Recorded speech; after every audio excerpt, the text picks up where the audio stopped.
Hello and welcome to Dirty Hands, Dirty Mouth, episode number 7, Just the Tip. Ooh, I'm Juicy, and I will be your dirty hands. As always, I'm your very, very dirty mouth. Boomer, here? And I'm Boomer, and I guess I'm just your dirty ass for this evening. The cat's ass, right? That cat's ass is always around. So today we've got everyone's favorite plaidsmith, JohnLapear here. He's going to talk knives, sharpening, and I think most importantly, why he wants his head stuffed on a plaque. We're going to cover that later. Happy to be here, guys.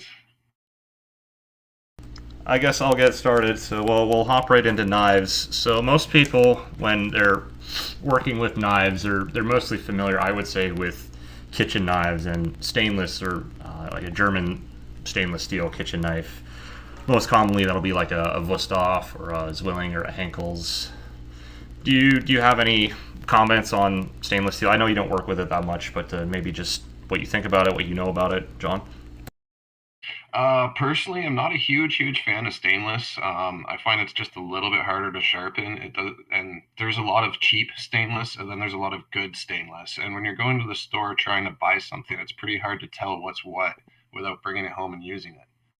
So generally, I try to stick to the things that I do know, and I prefer high carbon steels over stainless. That's just my opinion personally. Well, it depends on where you buy your knives too. Like if you're going to say Bed Bath and Beyond and buying knives, yeah, you can't test them out. But if you go to a proper knife store, I know there's a chain here in Canada called Knife where you can actually test the knives out before you buy them. They'll pull out a tomato and then you could slice it and see if it feels right and everything. I wish more stores were like that, but of course most people don't know much about knives, so it's kind of a waste, right? Yeah, and like commonly most people like that aren't professional chefs or whatever, they just go to buy, like Canadian Tire and buy a block of knives, right? Spend $100 and they get 7 or 8 knives, and you get what you pay for. Yeah, you definitely do. I got changed over in the early '90s to 440C, and that's it's an amazing steel. I've used it for different purposes other than knives, but I've had the same set of knives for over 20 years now, and I've never had to send them in. I've never had to do anything, but if anything breaks on them, if your rivet sticks out, if you can feel the tang on the back of the handle, you send it in immediately, and for free they'll fix it.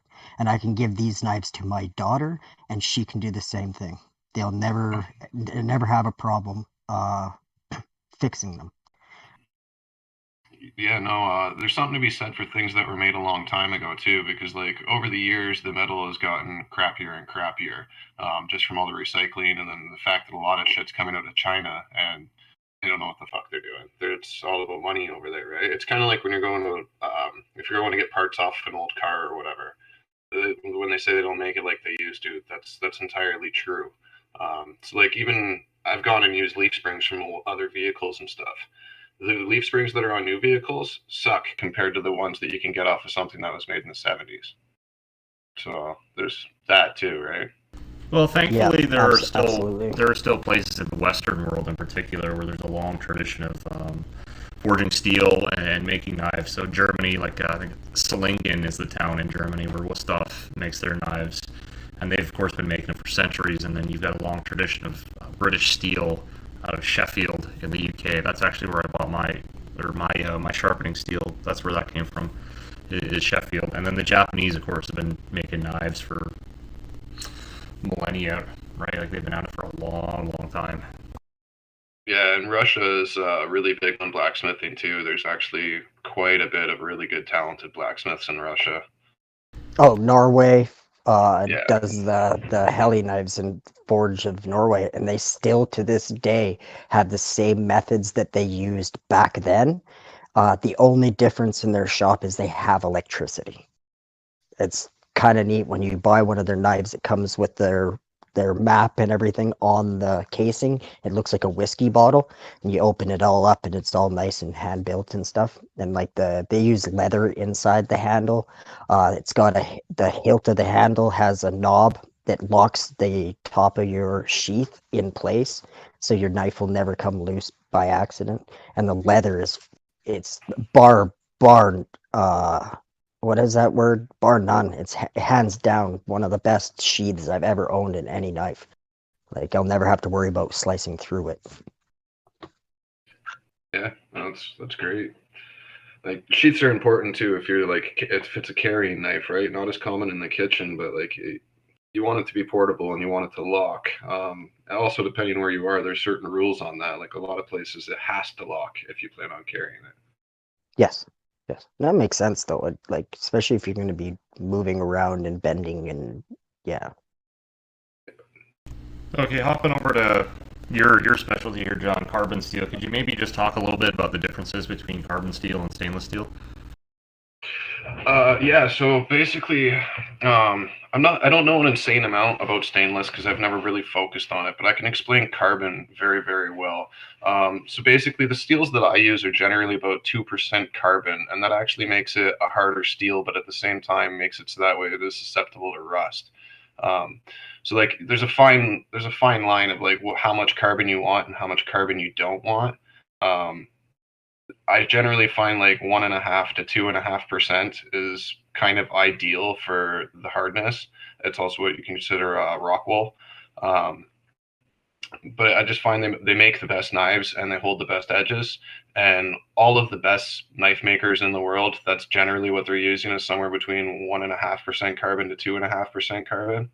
The 1084 that I use is exactly a 2% carbon, and it's a flawless steel. Like, it holds an edge incredibly well. It's easy to sharpen. It doesn't bend. It's not ideal for like incredibly long swords because it doesn't bend. It doesn't have the flex that you would want if it was something like that. But when it comes to like knives and things like that I'm making, it's just ideal to go with high carbon. What I've been told and what I've read is that traditionally swords were made from carbon steel, but you're saying like William Wallace's Claymore would be made from stainless then, correct? No, it would still be carbon. It would just be a different carbon content. So it would probably be Properties. like a one. Yeah, it's the properties, right? So you'd be going with like an O1, which I believe is a 1.5% carbon, or like a The 2.5 440 would that I be, have is exactly 1%. Yeah, and then you can get like an A, a B, or C in that specific stainless steel. So depending on it, the C stands for carbon, and I can't remember what the A and the B stood for, but it helps with the flexibility in knives and stuff. So if yeah. you're going to go with a longer process, you go with the other strain of metal. But again, the 440 that they use doesn't stain very well. It doesn't rust very well. Even when you try to blacken it, you have to use that muriatic acid or something along the lines of that to etch it. Yeah. Yeah. Well put. So I'll hop in here just with what I know the differences between stainless and carbon. So John talked about the Rockwell scale a little bit. That's kind of how you determine, one of the ways to determine sharpness, more like a technical way to determine sharpness on a knife. So the highest Rockwell I've seen on a carbon steel knife is probably like 65 to 67, I think. And then I think your stainless is, you're looking at like a high 50s, maybe crossing over into 60. But yeah, generally your carbon steels are probably like 62 to 64 depending on the make and the steel, of course. And stainless steels, they're called stainless because they don't rust, but they actually do rust. So if you take anything that's made out of stainless steel, or I shouldn't say anything, but if you take something like a kitchen knife and you soak it in water overnight, it will rust. It does happen. You do get rust on stainless. It is kind of annoying to get out, but it basically doesn't rust unless you do something stupid. But it's also... Yeah, once you stain it, it's done. You might as well just polish it and keep it clean. Well, you can Not you can still get rusted, the rust just off of stained. stainless. You just put I'm some just saying, if barkeeper's it's friend on stained, there. it's it'll come off. usually it's a permanent thing. If you stain it, it's really, really tough to get the stain out of metal.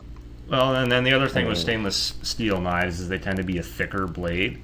So they were more of a traditional French chef's knife, where you would use a knife with like a big fat butt, and you can laugh at that if you want, but you'd use that butt of that knife to, say, break open lobster, or just to even cut through bones like a cleaver. That was the traditional use of a knife like that. So it was a thick blade. It wasn't really good for fine cuts, you'd have a different. Well, you didn't really have carbon steel blades back then in the kitchen, as far as I know. But you'd have smaller, thinner blades for the more delicate cuts. I can elaborate a little bit more upon the rock wool thing. So like when I'm doing my heat treating, in the beginning stages it won't be at a high rock wool level, but once, because I do thermal cycling and everything, right? So it's getting a little more dense in the rock wool. So the numbers go up and up as I'm doing my thermal cycling. And then when I do my quench, when I actually dip it in the oil, the rock wool rating is through the fucking roof at that point. Like it's as high as it possibly can be. In fact, it's too high. Where if I were to drop that blade on the floor, it could just snap in half. So Oh my you don't God. want to be, you don't want to be too high of a rock wool, and you don't want to be too low of a rock wool. When it's So annealed, right? so afterwards, Okay. that's what I'm going to speak about now. So after I do my Yeah. quench and I pull it out of the oil, I bring it home and I put it in the oven at 400 degrees for 2 to 3 hours, depending on the size of the blade that I'm working on. And what that's doing is it's actually bringing the rock wool back down to about a 60 to a 70. And that's kind of the ideal area of where you want it, because you don't want it to be too soft, otherwise it'll chip and it'll dull quick, but you don't want it to be too hard because then it's fragile, right? So there's that fine line right in the middle where you want to try and get your rock wool to. Right, so I'll elaborate a little bit on what I know about carbon steel knives. So yes, they do hold the edge better. They do tend to be thinner, and they're sharper as well. But maybe the best explanation I can give is it's like taking an elastic band and pulling it as tight as possible, or something to that effect. Pulling it really, really tight. That's how you get your maximum sharpness. But then, of course, it's susceptible to snap, and then you lose it. So, carbon steel knives, the sharper they are, the more brittle they are, and they chip very easily. And chips are not fun to get out. You've got to spend a lot of time on your whetstones getting those. You can think of it like tensile strength as well. Yeah, that makes When sense. it's the harder it is, the less the tensile strength will be, to a certain degree. I don't really know the you got to look at every data sheet for every piece of metal. Like I actually have the data sheet that I'm looking at for the 440, and the tensile strength when it's annealed is only 425, yet the hardness is 97 HRB, the Rockwell hardness. At once it's tempered at 315 Celsius, the yield strength goes to 1900, and the Rockwell hardness goes down to 57. So not quite as good as the 1080, but yeah, that's how I've always known it for. Is if you start pulling the metal apart, it kind of gives you what kind of force it takes to break apart. And if it snaps really easy, then it's definitely too hard. And that's the only way I know to, when you're doing your own in the backyard and you don't have a clue, that's one way to tell, but you kind of need special tools to pull on it and see how far it goes. And yeah, anyway. See, the other thing that I do, whenever I'm working with a new metal, or even if I just buy metal from a different company, because sometimes they're sketchy companies, and don't ever buy your shit off of Amazon. It's always sketchy. But what I'll do is I'll take a small piece of the metal that I'm working with while I'm doing my heat treating on the actual knife of the same piece. And then I'll heat treat them the same way, but I'll take a small little sample and I'll put it in a vise and I'll snap it in half on purpose. And then when you look at the inside of where that snap is, if it looks like it's all sandy and gritty, then you didn't do a very good job on your thermocycling, right? It should, like when it snaps, it should snap nice and clean. And that means you did a good job on your thermocycling. Because what thermocycling actually is, you're taking the molecules, breaking them down into smaller molecules and binding them together. It's basically taking everything and trying to Tetris it to be as tight as it possibly can be. So when you snap your piece, if it breaks nice and clean, then you did a good job. If it's all gritty and feels like sandpaper, then you fucked up in your heat treating process. That's why even a cheap microscope is good, because you can look at the grain structures and get that. I know most of I don't know jack shit about building knives. I know about tensile strengths from my job, and it coincides the exact same way. Like our bearings and stuff are usually a rigid carbon steel, because they'll take a little bit more of an abuse. Whereas you get the Chinesium bearings and they just melt. Whatever the fuck is in them just melts them. And they just, I don't know.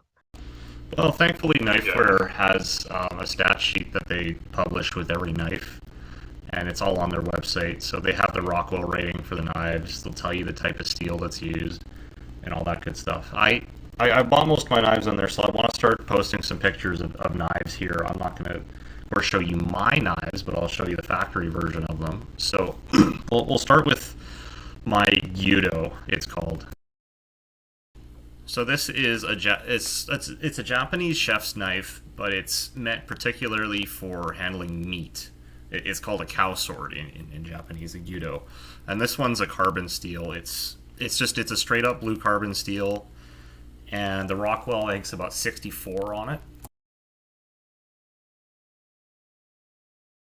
Oh, that's gorgeous. Yeah, that's beautiful. But the problem with it is it's so sharp that it chips a lot. So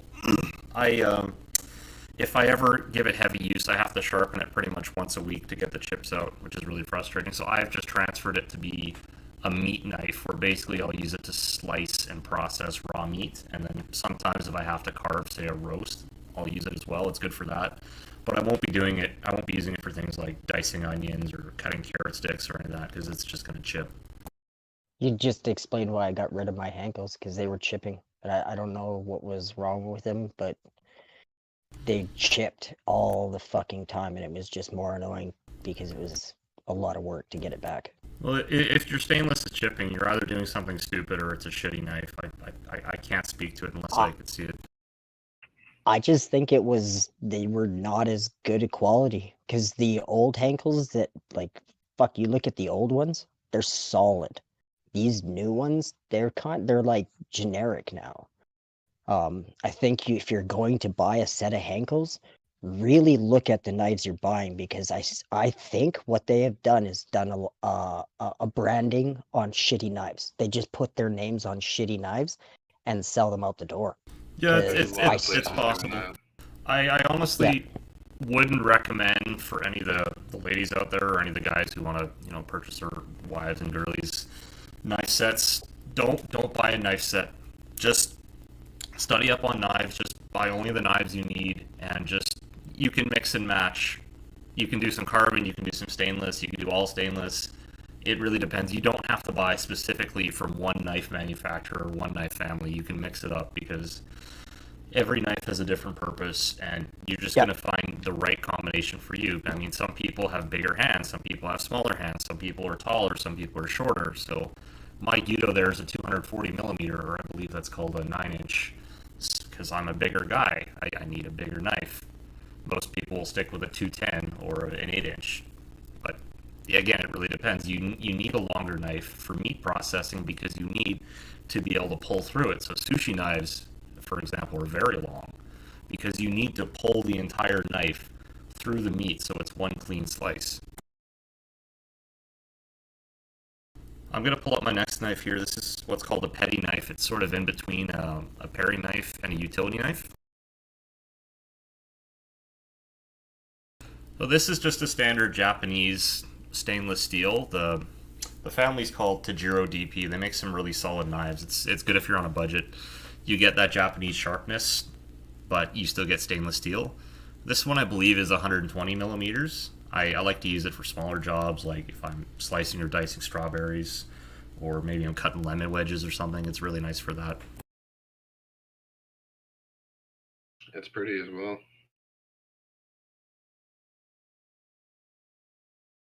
I'm having a hard time. I can't really see the blade on that.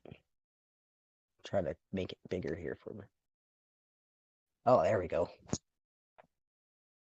Oh, yeah, and see that one of the particulars about knives that I'm a must, even though I'm a small guy, I can't stand it when my fucking hand touches the cutting board or cutting. So if I'm chopping through and I'm constantly hitting my hand, I can't, I don't know, bugs the living shit out of me. Well, Yeah, that depends on technique, Boomer. Yeah, maybe, but sometimes knives are like, I mean, a paring knife is different. You're usually holding whatever you're using in your hand most of the time.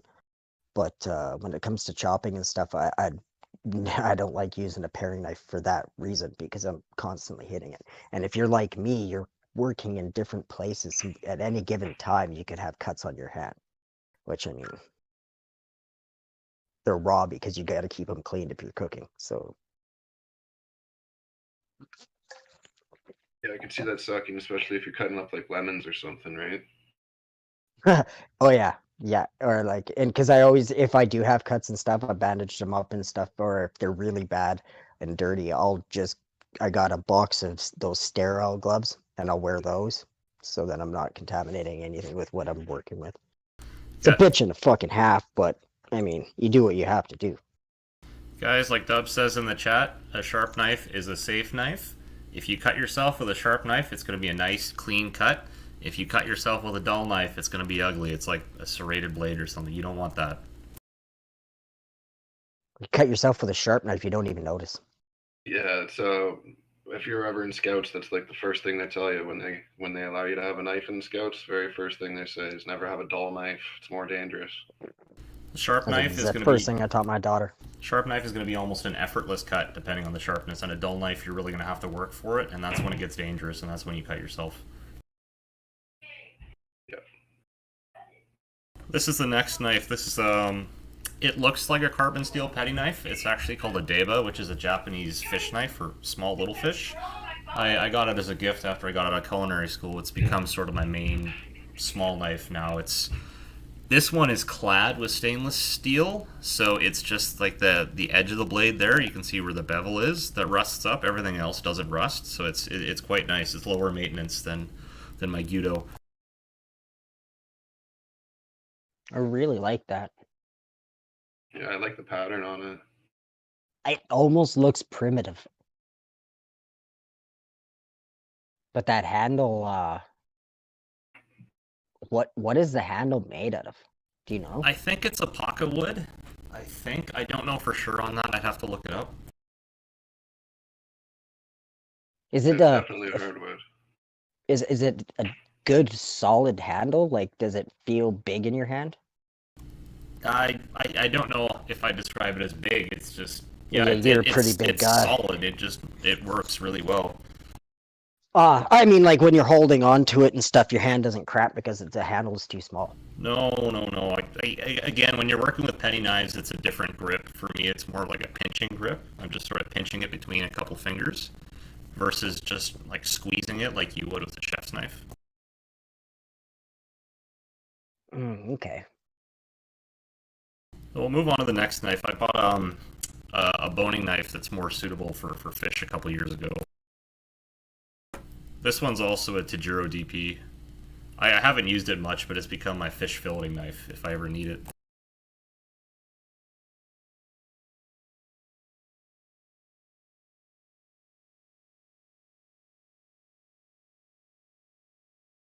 Nice, I like that one. I bet you that does nice thin cuts. Yeah, yep. It's got a bit of character to it. Like the style of it is actually pretty nice as well. Yeah, that's what your Japanese filleting knives look like. They've got that curve to them. They're beautiful knives. Is there a purpose to the at the base of the blade, why it sticks out like that? Or is that again just for your fingers to have room? I think it's meant as a finger guard. Yeah, so your hand doesn't slide up over the blade. But it's sharpened on the blade side. Yes. So yeah, but not on the part where your hand would be, right? On the underside. No. Dull. Yeah, that would be sort of like a thumb guard to just function to protect your fingers. Yeah, give you that room up above. Because I was just noticing that the blade and the handle aren't coinciding. They're actually, the blade is dropped down. So I was curious if that was sharp. Because then when you're slicing through that last little bit, that would help cut. If we go back to the petty knife for a second, I'll show you something similar. This one's got the thumb guard as well, but you can see there's that pointed edge there. And I actually cut myself on that probably within the first day I bought that knife. Just that corner right on the thumb guard there. Versus the fish filleting knife where that entire side isn't sharpened. So it's a lot safer. Okay. So we'll move into the butcher knives next. This kind of knife is called a scimitar or a butcher's knife, and it's typically used for slicing meat, or say like if if you got a big hunk of meat and you want to cut it into roasts, like just raw meat, this is what you use to slice it, or just a portion of. You can also dice with it. It tends to be an all-purpose knife in the butcher shop, but it's a nice little knife to have for meat processing. Again, I've got my Gyudo, so I use my Gyudo at work, but I have this at home for when I'm doing home butchery projects. Yeah, it's like the knife I'm refinishing right now with Kind of got like John a machete Smith's type of tools. profile. Yeah. Scimitar was sort of the ancient sword, I believe, that a lot of the Arab warriors used, like the Saracens. Yep.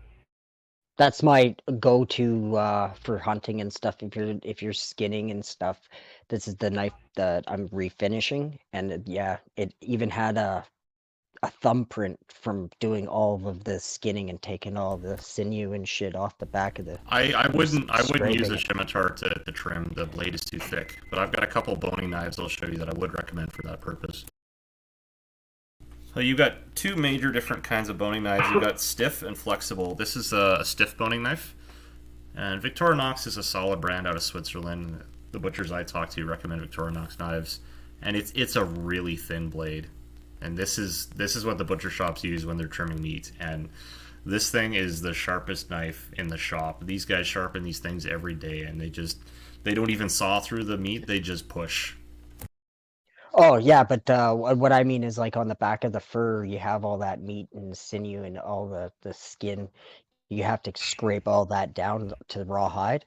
So that's what I like that scimitar for. That's what I want it for, because you can grab it by the blade up and you can get nice and close and slice like a razor. But it's thinner. It's much thinner than the normal ones. That knife you have up now is kind of like what I use when I'm doing my prosciutto, cutting around the bone and all that stuff. That's what I use. It works pretty damn well.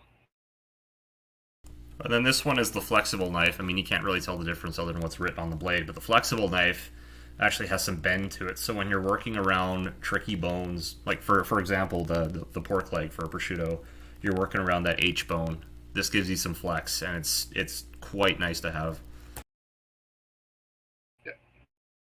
That'd be good for fish fillets too, eh? Yeah, exactly. You need something that flexes when you're trying to work with like Yeah. a big leg or whatever. If anybody has ever, or for anybody that's never done it, it is a bit of a process. Like you can't just go at it with any random knife. You need something that can get in between the bones and all that. Well, it's called the H bone because it's shaped like the letter H. It is a bizarre looking bone and all sorts of weird angles, and even the femur has kind of a weird angle to it. So yeah, you really do need a flexi knife when you're doing a pork leg. Yeah.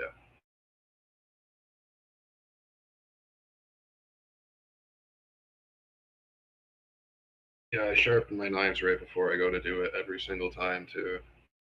Because you know you're going to be there a while doing all that work, so it helps to have everything like ready to rock before you go into it. So helps trim it nice and cleaner too. Yeah, better to trim. Moving on, we're just going to go over your standard Western knife. So this is just your standard French chef's knife. It's supposed off, so it's German, but it's built like a standard French chef's knife, and you can see it's got kind of that stiff butt to it that you can use to break things open. Not as stiff as like an old school French knife, but it's still got some heft behind it. I think Dubs has got one of these, as far as I can recall, the standard 8-inch Wusthof. Yeah, I was looking at those actually. It's a nice, clean, easy knife. And then this is what's called a utility knife or a vegetable knife. You can see it's got a flatter blade to it, so you can get nice, clean slices when you're cutting through vegetables. You don't see too many of these days. You don't see too many of these knives these days. Most people tend to opt for the Japanese knives, which we'll get into a little later. But this type of knife used to be quite popular, and you still see it in a lot of kitchen sets. But I will seldom see people use these knives. That's the one that stays in the block all the time.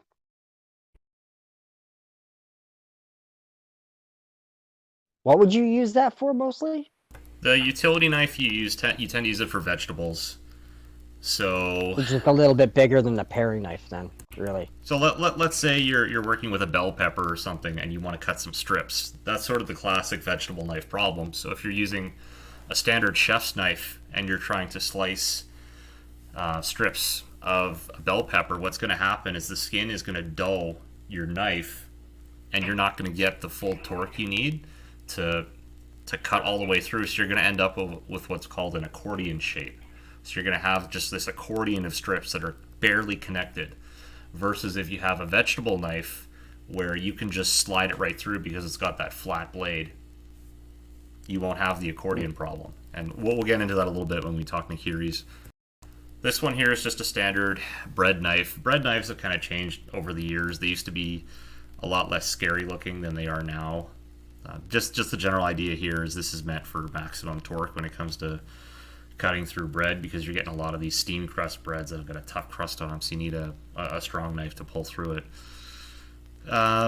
We'll also get into sharpening these a little later, because I don't have any experience with sharpening them myself, but I have heard of people who have sharpened them. Typically most places will just throw these out and buy new ones.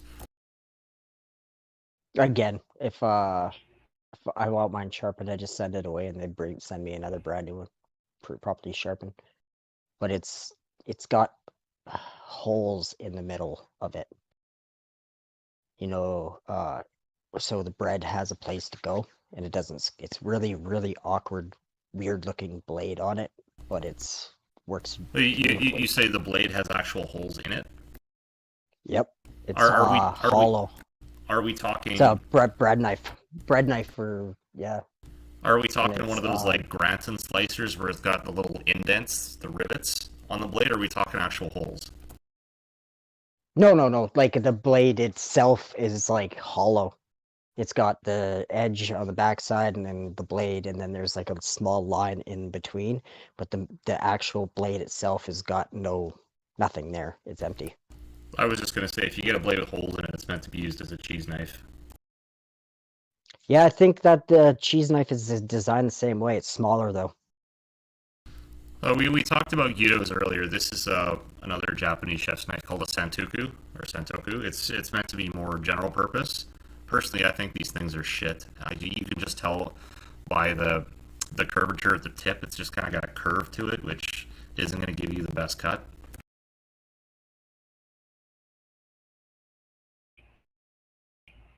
Is that supposed to be a hamon on that? You mean like the bevel on it, or what? Like the gray part above that is like right at the edge, and then there's the gray above it. It kind of looks like they tried to do a hamon but didn't do it right. I honestly don't know. I just went into a search engine, popped up Santoku, and grabbed the picture. Okay, do you know what a hamon is? No, I don't. Okay, so hamon is basically they'll put clay along the edge of the blade during the heat treating process, and it'll temper the metal to different rock wools. So the area where your hamon is, it means that it wasn't heated to the same extreme that the rest of the knife was, and you'll end up with that gray looking strip. But generally, they make it look like wavy. That looks like it was like machined hamon. It's kind of the easiest way to explain it. But a hamon serves two purposes. It's to change the rock wool and to add some character to it, right? Just to give it that extra little flaw. So like even if you were to take some sandpaper and try and sand a hamon down, it's going to be that color all the way through. I see, that's interesting. That's what a hamon is anyway. I've got a picture of an ikiri here that's got kind of the same hamon as you say on it, so we'll talk about that a little bit. This is a Japanese vegetable knife, or an ikiri. You can see it's shaped more like a meat cleaver, so it's got that flat edge to it. These things are wonderful for cutting through vegetables, and because the blade is so... I should say the blade, because the shape is so rectangular, so wide, you can scoop up a lot of whatever you're prepping and just move it to whatever container you're putting in. It really speeds up the workflow. And I know the Chinese have something called a Chinese cleaver. That's not a meat cleaver. It's shaped like a meat cleaver, but it's got a thin blade and it's meant to be used like this. So they of course just rip through vegetables because they've got this really wide base that they can just pick stuff up with and throw it. And I have seen some chefs use Chinese cleavers because of that purpose. You go through like turnips and stuff like that really easy. Like good root vegetables. My main problem with the Nikiris is that they're small. So the biggest I've seen in Nikiri is 180 millimeters, which would be I think 7 inches, and I prefer something much bigger. So it's something I've thought about maybe just getting like a Chinese cleaver or something because I'm a bigger guy.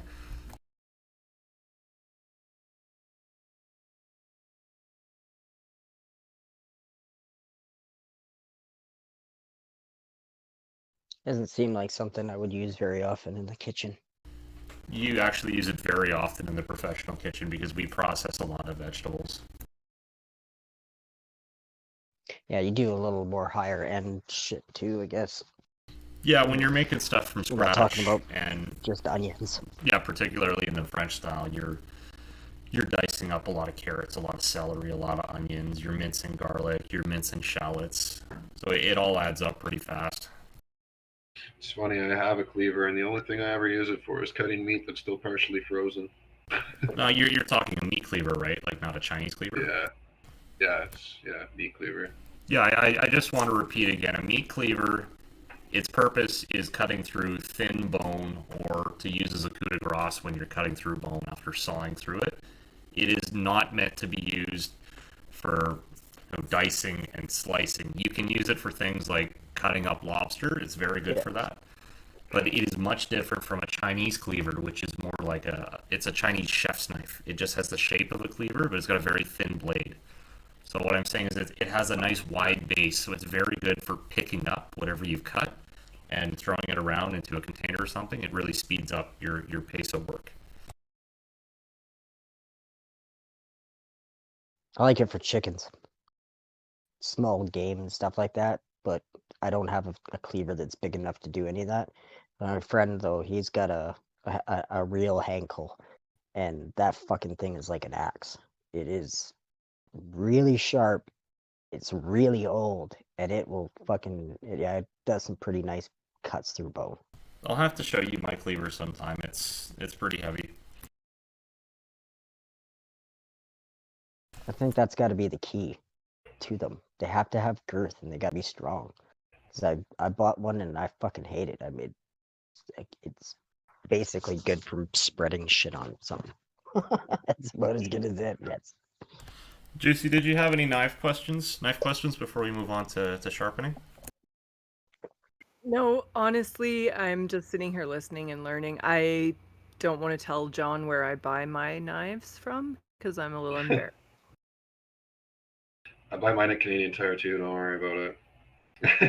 I buy mostly Value Village, but I do have some Henkels that I picked up from there. I know a decent knife when I see one, so I try to pick up the really good ones.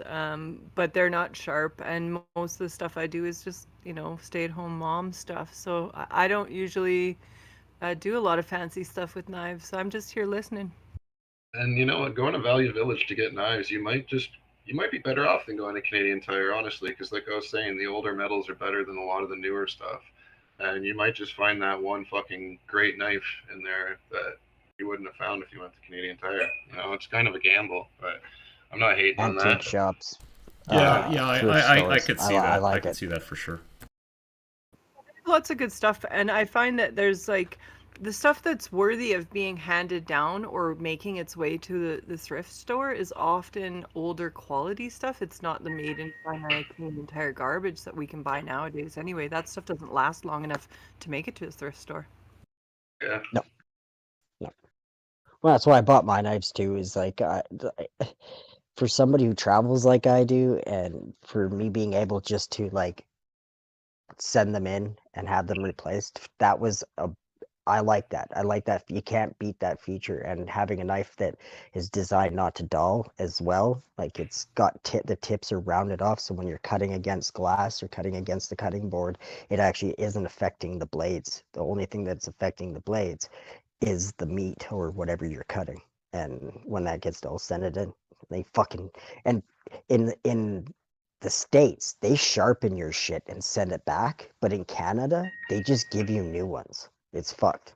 And then they send the other ones off, and then they refurbish the other ones and make them brand new. It's fucking crazy, man. If you stain them, if you left them in the sink too long and it stained it, you can send them in and have them replaced, and they don't charge you. I don't understand how businesses can stay legit like that, but at the same time. If you are shopping for knives, you can actually find some pretty decent knives at Bed Bath and Beyond. They sell Henkel's and Wusthof. They also sell Global knives. So I didn't add a picture of Global knives, but that's sort of a chef favorite, sort of like a general purpose Japanese steel. They've got kind of like it's an all gray blade. The handle is gray and it's got kind of like divots all over the handle. So they're pretty distinctive when you see them, but they're high quality knives. I know a lot of chefs use Global knives.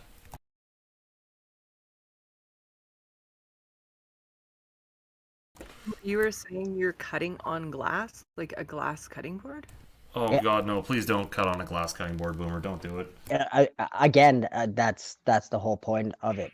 I don't like glass cutting boards. I don't use them. I'm just saying that if you were to use these set of knives on a glass cutting board, other than the straight edge knives, the serrated ones have a tip, and the tip is rounded so that the blade never touches whatever you're cutting on, ever. Friends don't let And friends if use it glass does, cutting boards. Guys, if you see a glass cutting board, use it as a mirror or something. Do oh, they you, make you know what like- I you know what I use my glass? You know what I use my glass one for? My coffee pot sits on there. It's easy to clean. Do you prefer wood or plastic for cutting boards? Well, I will say this. I actually prefer wood, but most restaurants, they're pretty much required to use that polypropylene plastic. I mean, you're mostly going to see the white cutting boards. I have a couple of them at my place I use for butchering projects. And the frustrating part is you always have to bleach them because if you do any meat processing, of course, the meat juice and occasionally some blood will get in there and stain it.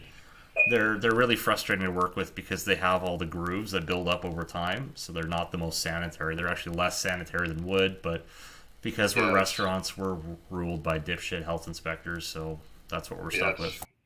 That's what I was going to say, actually, is I've seen a study saying that the wood actually holds less bacteria in their cleaner uses.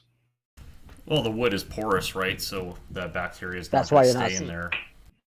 You're not supposed to have wooden cutting boards. They got rid of all the wooden cutting boards in school because they did an experiment back in the 90s. And I remember this in my school is where they took the cutting boards to the science class and showed what's growing inside the wood and stuff. And they don't get cleaned well enough in a place. Like you would have to clean them constantly and resurface them all the time for them to stay good. But the one thing that we do in the bush is we use sunlight to kill everything. So you clean it as best as you can and leave it in the sun, and the sun will do its job. Well, what I've read is what some butchers will do is they'll actually put sawdust into the board, the wooden cutting board, after they're done using it as part of their cleaning regimen to fill in the gaps. And then I'll use something like baby oil to prevent any cracks from coming in there once it starts to dry out. Yeah, mineral oil. Another thing that you can do is wax it. Wax it continuously. But you just take a quick sand on it, clean it really good, and then. But after seeing some of the stuff with wooden cutting boards, if you ever use a good cutting board, it should be absolutely as hard as the wood can be, but instead of it being laid out as in like a flat plank, you actually turn it up on end and use the end grain and then glue it all together. The end grain is much harder, much more residuant, and once you put your clear on that, that's the best bet. But if you are going to use a wooden cutting board because it's special, epoxy is almost the best way to go because you can still kill it with food grade shit. Yeah, I was just going to actually comment on that. We have a couple guys in the Plaid Army that actually make wooden cutting boards. They do beautiful work too, but they seal it with epoxy afterwards. Mm-hmm. Absolutely, because they know better. It just, the old ones they used to side. If you take any of the old cutting boards and actually look at them under a microscope, it's fucked up. Like, you can understand why people were getting sick in the bush. So cleaning. I don't give a fuck. If you do whatever you're doing, cutting a simple piece of chicken on a cutting board. Clean everything, your knife, your counter, everything. And then you don't have that problem. But if you do not clean your fucking cutting board, you're just asking for sickness. Well, I should comment a little bit. Whenever I do meat processing, I'll use my plastic cutting boards. And I have a specific process I use, something I picked up from a butchery book. So I guess the typical cleaning process in a butcher shop is you start with your cold degrease. So you will take your tools, your cutting board, whatever, and you'll put them in cold soapy water. And the purpose of that is to take the grease off and to just sort of um, push off any of the meat without cooking it, because when the meat cooks through the hot water, it's going to stick to everything and gum up. It's going to coagulate. So then you move on to your cold rinse, where you take all that meat off, and then you move to a hot degrease, where it's just hot soapy water, and then hot rinse, and then you finish with a sanitize. So all my cutting boards will go through that cycle, and then I'll soak them overnight in my bathtub in bleach water, just to kill everything off. And That's a lot of work. it is a lot of work, but it's, again, when you're working with plastic cutting boards, you really can't fuck around. And I don't have an industrial dishwashing machine that pumps this stuff full of chemicals and sanitizes it, so I've got to do it myself. That makes sense. I think it's time to move on to sharpening. So this is, I think, really where John's expertise comes in, and I'm just going to sit back and ask questions. So we've got a picture here of John's setup, and you can go ahead and go right into this, John, if you'd like. Okay, yeah, as soon as it pops up on my screen, I think we're on a 5-second delay or something. It's half a minute for me, almost. Oh, really? There it is. There we go. Okay, so there's different types of stones. The one on the far right is basically a hand-me-down that I got from my dad. It's a coarse stone, but over the years they wear down and they get that concave towards the middle of them. So they're really hard. Like, you can resurface it. That's a whole another topic, though. A lot of stones is not even worth doing. So what I do with this one is I'll do all my curves. Sorry, excuse me. I'll do all the curves on one side, and then anything where it's a straight sharpening, I'll flip it over. But like I said, that's the old style of stones. Now on the far left, we have, I believe it's about $65. It's 1,000 grit on one side and 6,000 grit on the other. Both of these, by the way, are wet stones. So you soak them in water until they stop bubbling, generally about 10 to 15 minutes. And then the item in front of that little black clip thing with a white strip, comes with it. As soon as you get it, throw that thing in the fucking garbage. What that's meant to do is make it so that way you have a perfect angle on your blade, but it really scuffs the blade up, and angles change according to how wide your blade is and what type of blade you're using. And then we have at the very top of the screen there, we have that black thing with the 3 slits in it and the handle. That's a cheap ass thing that you can buy from Canadian Tire. Only good for crappy knives. I don't recommend that for anybody. Personally, I don't use it at all. If you're cutting a bone and you get a chip in your blade, run it through it once or twice. It'll get the chip out. It's not going to fix anything, but at least you won't have that jagged edge. What I do recommend is that silver thing there, that in between the stones there. That's what we call a DMT fine diamond stone. You can have that thing for your entire life, use it daily, and pass it on to your grandkids, and it'll still be in the same condition as the day you bought it. Not only that, you can drop it. It's not going to break in half. It's solid steel with diamonds inside of it. They're a little bit more money, but I highly, highly recommend, if you're going to go the stone method, to buy that. And you can use that wet or dry. Personally, I prefer wet. And then next to that, we have a strop. A strop is basically just a piece of leather. Some people like them loose. Some people glue them to a board. Some people use an old belt. That's basically just to remove the burr that you create while working on your stones. And then above that is basically the stropping compound, which honestly I don't recommend most people using, because most people put way too much on and they just destroy the strop, which actually I did with that one. I have another one on the way. I lent it to my buddy and he just put way too much compound on. It's now garbage. So that's basically my setup there. So like I said, what I highly recommend if you're going to be doing a lot of knives is go with the DMT stones. They have DMT rough, fine, and medium. The fine is around a 6,000 to a 7,000 grit. The medium, I believe, is around 3,000, and the rough one, I believe, is around 500. Um, but DMT is absolutely the way to go, like I said, for the purpose of it doesn't wear down. And the idea here So is that's that basically what I got there. the idea here is that diamond is sharper than steel versus like a whetstone where you're going to erode the whetstone over time. You're not going to lose anything off the diamond because it's sharper than steel. It's just stripping the steel right off the knife. Yeah. Yes, and it'll never concave. That's the other thing. So like the one I have on the right there, it's got a big dip in the middle of You it, can right? see it if you look carefully. You can see Yeah, it's almost like you can see the roundness in it. exactly. So like when you're trying to do a straight edge, it doesn't work anymore because that stone's so worn down. But if you're using a fine diamond stone, that'll never be an issue. Like I said, you can hand that to your great grandkids and they'll still be able to use it like the day you bought it. Now, with that diamond one, you said you use that wet. Yes, you And, can use it wet or dry. I prefer wet. does it do the same thing with the polishing, like that you get to that Yeah. certain? It does, doesn't it? Yes, it does. I can't do that So with mine because it's got holes. So yeah, unless it okay. fills up a lot, then yeah. Yeah, so like when I'm sharpening a knife, it'll wear down and get that like a pasty type of thing on top of it. And a lot of people clean that off. I don't recommend cleaning that off because it adds as like a lubricant, and it also helps sand it down faster. So like don't clean your stone until you're completely done using it, is what I recommend. We call it a paste or a grease paste, but we create that on purpose on shafts and stuff. That is exactly what it's for.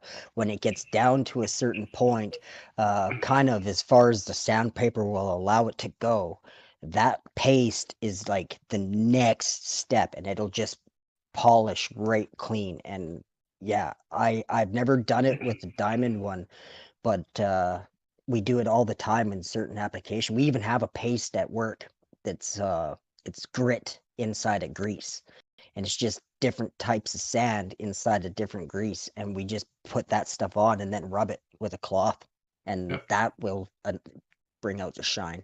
It's usually for Yeah. shafts and stuff like that because you don't want to take too much or oblong it or anything. Yeah, no, there is other ways of doing this. Like what I actually do, I barely use the stones anymore. I use them when I first take them out of the forge when I have a lot of material to do, to remove. But generally, I don't pull my stones out very much, other than if it's a really small, quick project. It's just faster than doing my setup. But what I do is I take a block of wood and wrap sandpaper around it and put it in a vise. And I will get the sandpaper wet just like I would a stone and just use a little squirt bottle, spray some water on it. And I go through the grits on different sandpapers. I'll start really coarse and work my way all the way up until about a 7,000. I find I get a much nicer shine, a much nicer polish, and you get a sharper edge essentially in my personal preference. Because even when I'm like comparing the stones, I have a 6.5 to a 7,000 fine diamond stone. I get a better result when I'm using a 7,000 grit sandpaper. So I just prefer that method. I mean, there's dozens of ways to sharpen knives, but the sandpaper method is pretty easy and it's disposable. I do recommend that to people. You said that there's too much compound on your stroke too, eh? Yeah. Something that I've done in the past when I've seen that is I'll take their stroke, I'll come home and I'll take a heat gun on high and heat it right the fuck up. And then I'll take a razor blade and I'll start scraping the razor blade back and pulling off all that compound. And generally that does a pretty good job of evening it out or soaking the compound in. But it's amazing how much compound you can just scrape off. Oh, I'll give it a try then for sure. Yeah. Another thing too is really coarse sandpaper. If you have like a flat, like I use just a square sander, and I just run the square sander on there, and eats up a lot of the compound will eat up a lot of the sandpaper, but it brings it back to a nice leather condition. Yeah, well, a strop's only like 10 to 12 bucks, so I'm just gonna replace it, to be honest. Because if you're using a sandpaper, I'd be worried about some of the grit ending up in the strop, right? I Yeah, don't know. because you scrape it afterwards and you recompound it and stuff. Yeah. So yeah, you Honestly, can. my next drop, I'm not even gonna put compound on it. No, I don't either. And it just naturally the oils and stuff from the blade have been doing it. Yeah, exactly. Yeah. Yeah. And then there is the other method of sharpening. If you don't mind pulling up that contraption I showed you there. Yeah, there you go, right there. Talk about that a little bit. Just give us a few seconds to catch up. Yeah, as soon as it pops up. So this is basically a foolproof way of sharpening. If you're somebody that doesn't have good hand-eye coordination, or you're really klutzy, you're worried about cutting yourself, something like that, you could buy one of these Shake. setups. Yeah, you could buy one of these right angle setups off of Amazon. They're like 80 bucks. So on the bottom of that handle there, there's basically a sharpening stone attached to it. The one that you're looking at here, it comes with 4 different stones. It goes up to 1500 grit. So you don't go in like a sawing motion. You're not trying to saw it. So you'll literally just start at the base of the blade and swipe it across it. So you'll move your hand left to right type of thing, right? And then you can take the entire thing's on a little spring. Your knife there is on a little spring, so you can just pull, flip it over, and it'll lock back in the other position where you can do the exact same thing on the opposite side. This is a very foolproof way of doing it. And so basically you can adjust the angle to match the angle of your blade. So at the back where that little circle is that's holding the rod, you can adjust that up or down to change the angle of your blade. It's an absolutely foolproof way of doing it, but I am going to warn you, it is slow as shit. You will get a perfectly sharp, beautiful knife every time, but it's going to take you way longer than it would take me on a stone. But it's an option for people that don't have the hand or eye coordination, or really scared of doing it, or fucking up something expensive. This is a solution for those people anyway. I think I would like it for doing the first pass, like to get it done, so that edge is where you want it, maybe. Yeah. But other than that, yeah, I think that everybody who's sharpening their knives should learn how to sharpen their knives, because it's just one of those skills you should know. Yeah, and if you are scared of screwing up something expensive, go buy some piece of shit and practice on that first. Yeah, you know? yeah, that's good. That's a really good tip, because even the worst blades that don't sharpen, you can learn off of them. You can see like the tips of them rounding, and you'll learn that how to fuck things up really quick with a shitty blade. Speaking from experience, you know. So, John, I do want to ask. Sorry to cut you off. John, I want to ask here. What's the typical retail value of one of your DMT stones there? How much they go for? About $100. Oh, that's actually pretty reasonable. And what was the grit on that, you said? Yeah, so like so they basically said they can't tell you an exact grit reference, but I believe they said it was between 6,500 to 7,000. And it's just a single grit. It's not one of those double or triple grits. No, it's just a single grit. So like, and then comparison, the other stone that I had was 1,000 on one side and 6,000 on the other. That was about $80. But like I said, that's quite the jump. Yeah, so if you're looking at, you can get one stone that's two-sided for $80, or you can get this stone for 100, but it's only one grit. I'd still go with the one stone that's 100 because it'll last you forever. And you're paying for the high grit. That's why it's so expensive. No, the stones are the same, even when I'm going medium, coarse, or fine. It's the same price. All the stones are the same price for the DMTs. Oh, that's Doesn't interesting. matter what the grit ratio is. Yeah. That's actually whereas sandpaper, it's a whole other story. Yeah. Well, that's actually a pretty reasonable price compared to Japanese stones, which I'm going to get into next, and they can get really expensive. So the next picture I'm going to show you, like you could get all three of the stones, $300. Yeah, that's pretty reasonable. The next picture I'm going to show you is sort of like a factory version of my setup at home, the way I was taught to sharpen the Japanese method. So this here, if you look at the thing that's metal with kind of the turquoise edges to it. That's called a sink bridge, and it's supposed to span your sink. I just use my kitchen sink. I don't have a container like this.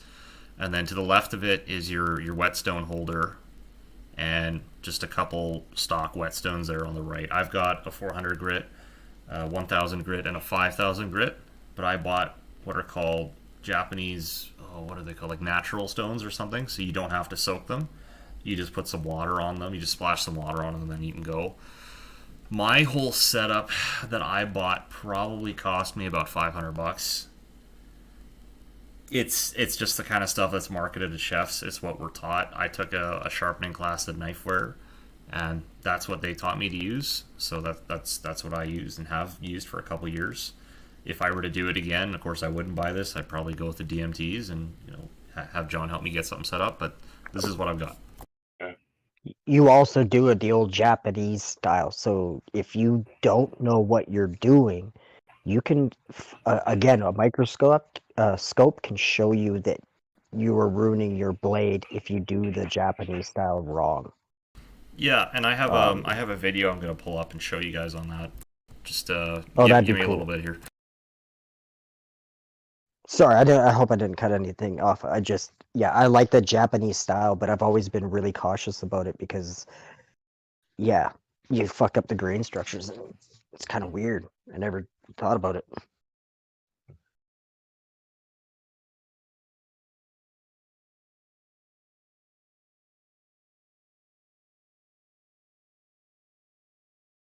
So when you're saying Japanese style, are you talking about the sharp on one side?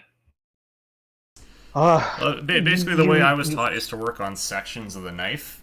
So you just you push the knife back and forth on the stone, section by section, and you count the amount of strokes that you use, and then you repeat that on the other side, and then you use Trying to keep the even pressure on it. Yeah, you keep a constant pressure and a constant angle, and you measure your angle with nickels.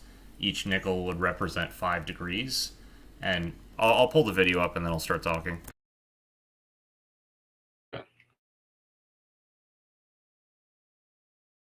Well, this is a video. Oh, hold on a second. Good morning, good afternoon, good evening. Ohayou gozaimasu, konnichiwa, konbanwa. Wherever you're watching, whenever you're watching, welcome to Knifeware video part 2. This video, we're going to talk about how we go in. You don't really need to hear what he's saying. So he's got a sink bridge there. He's got his knife. He just has a standard Japanese whetstone that he had to soak, so that's coming out of his sink. And he has a couple tools there, like a honing rod you don't really need. If you look just above his sink on the right there, there's a stone that's kind of got some ripples to it. That's what's called a truing stone, and that's used to flatten your stone so it doesn't get concave. You true your stone after you're done with it. I have one of those as well.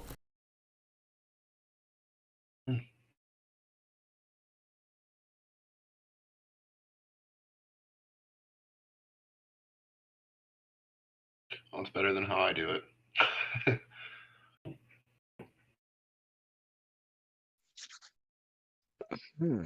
Is it lagging for you guys? Jumping? A little bit, yeah. Okay.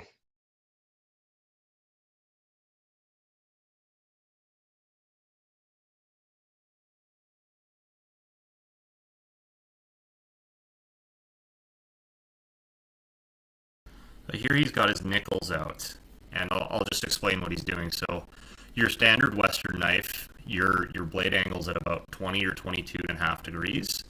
So the Japanese method, you're going to take 4 nickels, each nickel being 5 degrees, and that's how you're going to calculate your angle. If you go down to just a standard Japanese stainless steel, which it looks like he's got there, you're going to have 3 nickels or 15 degrees. If you have what's called a superior Japanese steel or a carbon steel like my Gudo, you go down to 2 nickels or 10 degrees. Really? Yes. I didn't think they would go down to that for cooking. That's like what is a shaver? Shaver's so pretty close to that, you can see here what he's doing is he's putting a nickel in front of his stack of nickels, and that's how he's going to set his angle. So now he's pressed up against the nickels, he's got his angle, and then all you have to do is you have to keep your fingers on the blade and then hold that angle steady. And you can measure the angle based off of where your finger is. Like he's doing his thumb on this side, and once you take your blade off of the stone, you can check your angle just with your thumb and such. He's got, if you look on the right, his left there, he's got a blue finger cut. I've got a couple of those as well.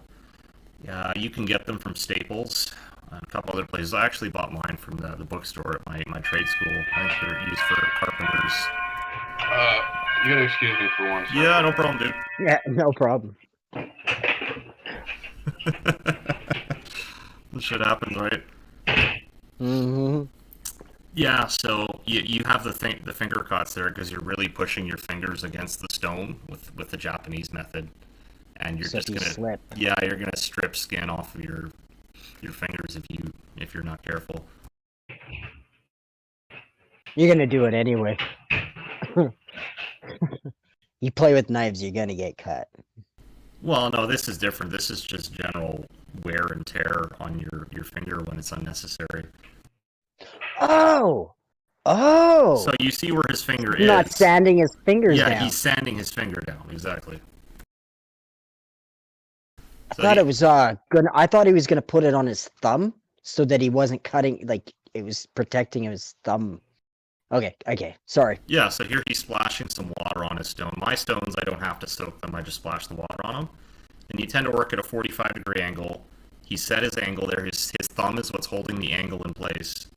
And his other hand is what's going to push the knife back and forth. And he's just going to go straight up and down like a robot, which is what you're going to see right away.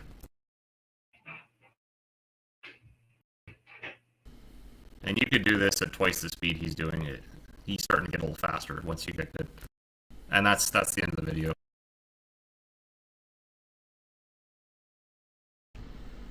And then you count the amount of strokes that you take. So I tend to do about 20 strokes on each section of the knife. So you'll do 20 strokes on one section. You saw he was working towards the butt end of the knife. The video got cut off. No, that's the end of the video. No. For us, it got cut off. He just started putting the knife to the thing. So anybody watching this, Boomer, the full video is 21 minutes. I had to cut it down. Oh yeah, okay. So I cut it down on purpose. So I thought you were showing us something. No. I just wanted to show you guys just the setup and the method. So he does where he's just going to do a set amount of strokes on the section towards the butt end of the knife, and then he's just going to keep moving over until he's covered the entire blade of the knife. And then you flip over to the other side. You switch from your thumb to your pinky finger, not your pinky finger, your pointer finger, and then you do the same thing. So you got both sides covered, and then set amount of strokes each time, and then typically... so you know, we didn't see any of the stroking. I just wanted to say that. As soon as he put the knife to it, splashed some water, he started moving the knife, the video quit, so... Well, shit, there's some stroking in there, and there must have been some lag. So there's some stroking in there that we missed, just saying, you know. Well, you can't miss any stroking. We gotta see all the stroking, right, boys? I think we can all agree on that one. Juicy wants to see the stroking. Yeah, there's been some innuendos in this stream, that's for sure. Well, I hope I'm being dirty enough for all of you. I mean, that's kind of the purpose of the show. You know, some say just give her the tip, I say give her the whole thing. Well, that's just the cat's ass, isn't it? That cat's ass. You like that, eh? Oh, is that juicy? I said to the hilt. Oh, that's pretty serious. Yeah, so just to get even more serious for a minute here, typically when you're sharpening a knife, most of the time you'll have a decent edge on it, so you'll just go to like a 1000 or a 2000 grit, and then you'll do like 10 or 20 strokes, and then you've got a decent edge on your knife, and you can throw it on a steel or something like a sharpening steel just to clean it up a little bit, wipe it off, and you can throw it on a strop as well to make it nice. But if you've got a really shitty blade, like a really dull blade, or you got some chips on it, that's when you throw it to a lower grit, like a 400. I even heard of grits as low as 200. I've got a 400, and I'll just throw a blade on my 400 until the chips are gone, which sometimes can take up to half an hour if it's a bad chip. I know I had a nightmare on lobster day, my second year at culinary school. My instructor was teaching me how to cut through lobster with a chef's knife, and I was using the wrong section of my knife. I wasn't using the butt end, so I got a nice big fat chip on my chef's knife, my stainless knife, and spent half an hour on my 400 grit the next day getting it out. Wasn't fun. Yeah, when I do foraging, I leave the edge about as thick as a fingernail, so that way you don't treat the edge. So afterwards, I'll spend 45 minutes on each side, just bringing that down and profiling it to the point where it's actually has an edge instead of being rounded over. So I'll use like a 350 grit, and it takes me 45 minutes on each side. Yeah, the good news is if you've got a decent edge on your knife and it's just starting to dull, you don't need more than about 10 or 15 minutes on, say, like a 1,000 or 2,000 grit stone to bring a good edge back to your knife. And for those of us who are short on time, I know when I'm in the busy season, I'm really short on time, and I don't want to sharpen my knives because I'm really tired. It's nice I can just throw something up and have a knife sharpened in 10 minutes. It's not too bad. Yeah, and the strop's not really necessary. Like, the strop is if you want to be like hair whittling sharp. I've gotten knives to the point where I can shave with them, not a problem, without ever actually going to a strop. I find the strop is just there to true the blade. This is basically like a honing stone, just a little bit better. I just run it back and forth on the strop, and that's it, and I'm good to go again. Yeah, like the biggest difference I can explain is so like if you take a piece of newspaper, you can do that nice slicing motion and cut the paper up, not a problem. But once I'm done and I take it to a strop, I can lay that paper down on the table and cut halfway through the paper and remove letters without actually making a hole in the paper. That's kind of the difference. See, I think a strop would be pretty useful if I had to, say, carve roast beef at work. Like we do a prime rib when we're doing banquets and buffets, and we'll have somebody work in the carving station, so you need a really nice knife that can make nice thin cuts through the prime rib, and I can imagine a strop being pretty useful there. I mean, I don't know how you'd make that work when you're serving people and trying to strop stuff. It's actually attached. You attach the strop to you. I don't know if they do that in culinary anymore because I've never seen it being there. But yeah, it's like with my strop, the one that got taken from me, it actually attached to your belt, and when you're working away with whatever you're doing, you can just reach down, grab it, run it back a couple times, and you got your edge back. It's just there to keep that's your badass, man. I'd love to have one of those. It sounds great. Yeah, it's like having your steel, but I find most steels, they're too aggressive still. They don't. Yeah, they're there for a reason, but they're not there to sharpen your knife. They're there to true the blade. I find butchers will actually carry a tool belt, so they'll have a scabbard on them to hold their knives. And then they'll have the tool belt with the steel in there as well. I haven't seen the strop. I have seldom seen strops used in the kitchen. The strops that are marketed to chefs are kind of like a Japanese paddle strop. So it's shaped like a paddle and it's dual-sided. But those things go for about 60 or 70 bucks. I had a sous chef who had one who told me don't bother. These things are way overpriced. I can't imagine what they would be. The one that I had was from a barber, and it was freaking awesome. Like, I loved it. And yeah, like I said, I had a little kit that I had, a little old wooden box, and I just kept some of my sharpening stuff in there, and that would just go underneath my seat or where I'm going. And yeah, that whole box got fucking ganked for me from my campsite when I was gone. Yeah, my strop cost me $12, so it's not a crazy expensive thing. I mean, there is overpriced ones, but my new one is the end of my belt. So. You guys have got to understand that almost all the Jap stuff is really, really heavily marketed, and a lot of it is overpriced, which is frustrating because you don't know it at the time until you finally get into it. You're like, wow, that's a lot of money for something that shouldn't be. And then you talk to tradesmen like the two of you, you're like, holy shit, I'm getting ripped off big time. This is bad. Yeah. Yeah, like the sandpaper trick.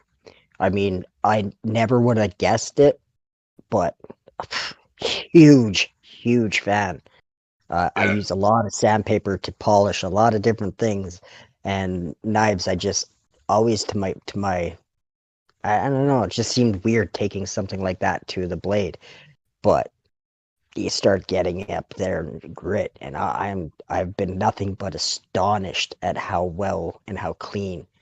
Like that knife that I couldn't keep the rust off doesn't rust now because of the polishing that it's taken. Yeah, I love it. exactly. If you could get a knife, like a carbon knife, up to the point where it's almost mirrored, it is a lot less likely to rust, because like if you smooth the surface to the point where there's no scratches or cracks or anything like that, then there's nowhere for the water to form. So it just stays beaded up on the edge and generally just falls off. And then not saying it won't rust, but it's going to take a lot longer too if you get it to that point where it's like a mirror finish.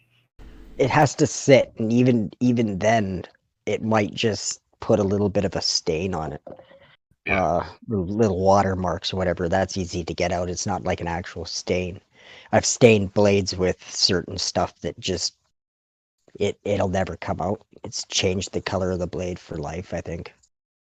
Here's a weird little trick. I accidentally stained one of my knives. My buddy came over. He was cracked the mics hard, and it splashed onto one of my knives. And I didn't realize it for like an hour and a half. And then there was a couple of dots there where it was actually like the acid from the fucking lemon in the fucking mics hard actually like acid etched it. And I was talking with one of my other buddies, and he basically told me, he's like, use the same thing that stained it to remove the stain. So I did. I wiped it down with Mike's Hard Lemonade, and I actually got rid of the fucking acid ditch, and it brought it No back to shit. new. Yeah. So whatever made the stain, use that to erase the stain. So That's I fucking saved a $700 blade that way. Like I was pretty happy that I figured that trick out. Well, if that ever happens to me again, I'm definitely going to use that because lemons are bad. Yeah. Anything like that. Like, I was so glad when you said I seen fucking Rage cutting up those lemons, and I'm thinking, fuck, I hope he's. All I'm thinking in my head is clean that fucking blade, clean that blade. Yeah. I messaged him immediately when I seen that. I'm like, dude, lemons are bad. Yeah, they're horrible. They're fucking like. Oh, I can't believe how bad they are. That's because when you're out in the bush, that's what I mean by cleaning. When you're done with your shit, clean it. Like, get it nice and clean, because when you go to use it again, it's either going to be work or it's not. And if it's not work, that's good, because time might not be money to me, but time is still pretty precious. So I just want to preface this, guys. They're talking about carbon steel knives. Carbon steel knives and acid do not go well together. So you've got to wipe them down, and you got to wipe them dry fast, or that rust will show up. Stainless, you can be a little more fast and loose, but as a general rule, as chefs, we always clean as we go. So as soon as we're done cutting something with a knife, we got a wet cloth, gets wiped. We're done.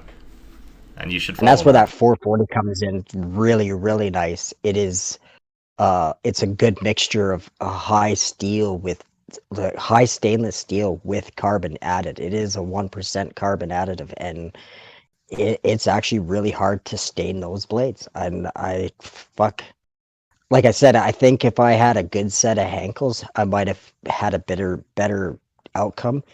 But while we were talking, I just went and looked at it, and sure shit, you can buy all sorts of different hankles, and you can start with $190 set. And I mean, that's one of my knives, so it's still cheaper than the outcome of having to buy a whole new set. But if you're starting off in the business, I think you're not going to want to cheap out on your knife. If you're going to be a cook at any rate, that's the I wouldn't cheap out on car tools, so I wouldn't cheap out on my kitchen tools, so to speak. Yeah. And if you are one of those guys that's going to be working in a kitchen a lot, like just because carbon steel is more likely to like acid etch or rust or whatever, doesn't mean it's a bad choice to be in a kitchen, because like you can, like you said, if you get to it right away, you clean it right away, you don't have an issue. The other thing is you can oil your knives. So mineral oil is it's food grade, right? You just keep a little bit of mineral oil in a rag, and you can just like he said, wet rag, wipe it off. In this case, you just use mineral oil, wipe it off. It'll prevent all those issues. I'll go into something else, but we're all going to something else a little bit here. So you can also, with a carbon steel knife, like my Gyuto, that's straight carbon steel with no clad, you can put what's called a forced patina on it.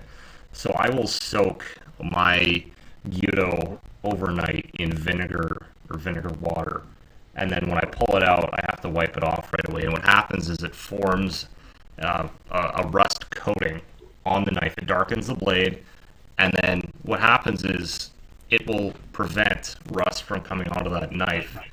It's a lot harder for that knife to rust off when there's a patina on it. And I know John's talked about this before, using a special. Just has an oxidized layer around it, protect it. And it makes the maintenance of carbon steel knives much easier if you just put a patina on it, say like once a month or once every couple of months. The rust concerns almost disappear. It's really nice. Yeah, I do a very similar thing with ferrochloric acid. It's also how I did the stone washing in the one video. But yeah, so you could create a patina that way as well, just using ferrochloric acid, and you can get that pretty easily off of Amazon. It's cheap, and they give you a lot of it. So, well, sorry, what kind of acid? Ferrochloric. Ferrochloric. I thought you said what is it? Miracle? Muriatic. That's it. No, I'm pretty sure muriatic is the one they use for canning, if I'm not mistaken, right? That's the one I was talking about for the fish tanks and stuff. Sometimes they use that to clean fish tanks and fish stuff because they can wash it away. And it's also it does a bunch of different shit. I use that one. Yeah, I use that one actually to clean out gun casings because I reload. Oh, yeah. Hey, take all that residue off. Yeah, from the inside, right? So I'll put it in there for 3 days, and I just every time I walk by, I just shake it a bit. After 3 days, then they're fairly clean. Okay, guys, I'm gonna hit you too with a couple questions here. So, what do we think about sharpening steels like the honing rods? They're only there to true the blade. They're there for what they're honing. They're just honing the blade so that it's got a nice cut. Don't try to sharpen your knife with a steel. And me personally, I hate them. I've never had any luck with them whatsoever.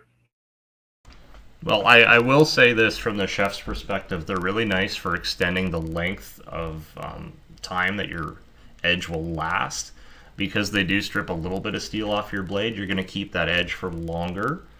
However, you're going to lose quality of the edge over time, of course, because you're stripping steel off of it. So if you're using your knife a lot, that steel is invaluable in the kitchen. It really, really does help. But of course, it has a limited lifespan for keeping your edge, and the steel itself will last a very long time because it's hard steel if you buy a good one. But yeah, it's by no means a silver bullet. It's just kind of there to keep your knife, I should say, to delay the amount of time it takes for your edge to degrade. That's probably the best description I can use for a steel. Yeah, I agree with that. It trues the blade, helps you prolong it before you have to sharpen it. Now, do you guys have an opinion on diamond steels? Because I have seen those as well. That's actually what I bought. I bought a higher end diamond steel, and it has it's got an oval to it, so you can put different degrees, different angles to it. And I found that is a bit better because there are different knives that I have that are most of my knives are at the 22.5, but I do have less and less angles as it comes on, so I needed a steel that was a little bit closer to that. And this has like a flat, almost like a flat edge that I can put smaller blades on and get that nice trim. But again, I only use it when I'm working in the kitchen. I'll never use it to sharpen a knife ever, because I don't like them. I personally like the strobe, and if I get good enough, like John, I think that the sandpaper alone almost does a trick. You can make little sandpaper blocks. But I should mention it's a common misconception that sharpening steels actually sharpen knives. They don't. They don't. You could, if you really go at it with a knife, your edge could be a little bit better if it's dull, but that's as far as you go. It's not going to make a sharp knife sharper. Well, Even I like what you called it first. It's a honing knife. It's not a sharpening. it's slowing the degradation of your edge. That's what it does. I'm saying most people, if you were to ask them what it does, like people on the street, they would say, "Oh, it sharpens knives." No, it doesn't. And I'm just trying to clear that up. So Have you ever tried one of the porcelain ones? I have a couple ceramic ones, yes. That's it, the ceramic. And the allure of them is they don't strip any steel off. That's what Knifeware markets them as. It's pretty much Knifeware that sells them. A couple other places do, but that's the main place. I have their 4,000 and 8,000 grit. At least that's what they call them, honing rods. I will only use them now when I'm sharpening, and that is just to take the burr off of my knives. I will hit them on the rods before I use them. That's all I use them for now. It's just sort of between stones. I will take the burr off with my rods. I don't use them in the kitchen at all. Makes sense. I've seen them and I've never tried them, so I don't know anything. They're fragile. I actually broke one in culinary school one time. I was trying to be cocky and cool, so I kind of took it like a drumstick and I just kind of banged it, I think, off of either another honing rod or a knife, and I cracked it. I went into Knifeware. They actually gave me a discount that day to give me another one, but because they're ceramic, they can break. And yeah, they get pretty dirty pretty fast. So what you have to do is you can buy something called a honing rod eraser online, and I bought one. There's a guy in Montreal, former chef. He runs an operation called Paul's Finest.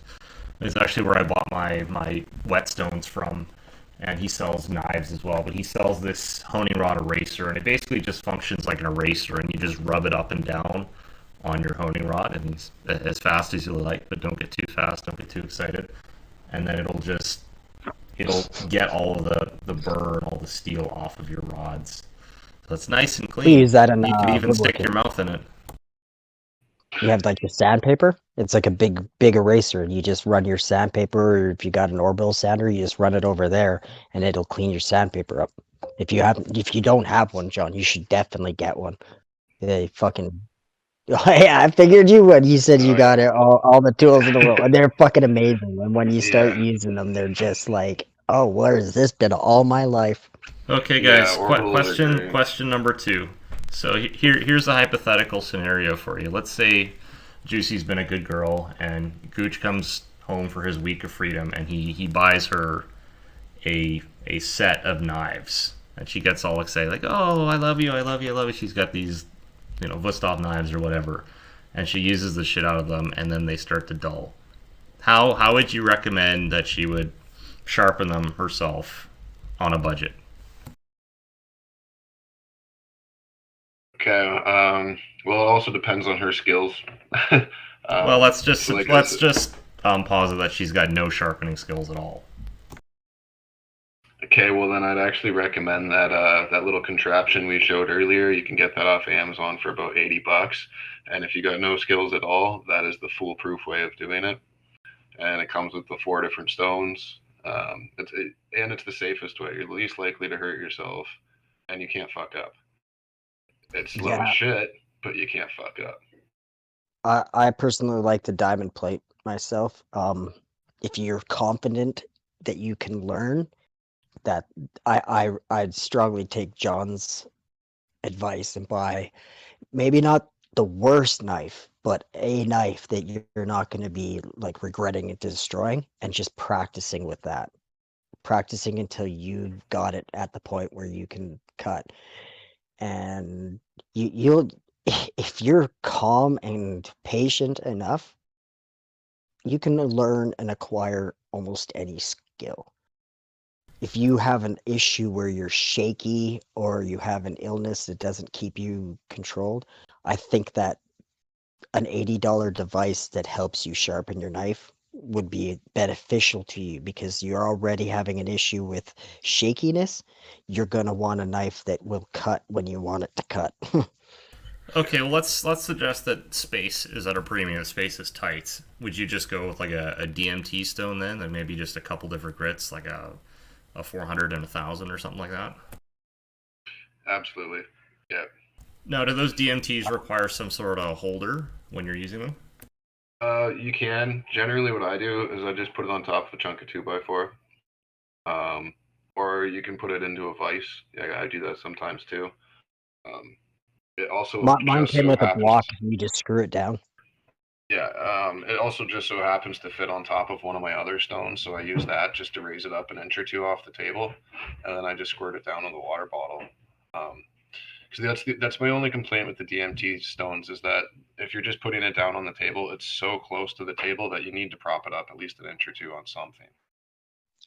If you're really going for a budget, the different grade sandpaper and a 2x4. Yeah, And absolutely. a good vise, Yeah. if you can, I have one of those hand sanders that just a square 4x4 square pad, and it's got the rubber, and when you click it down, it pulls the sandpaper nice and tight, but the handle itself fits in the vise really nicely, and you can just work your way back and forth on that. Now, when But you're 2x4.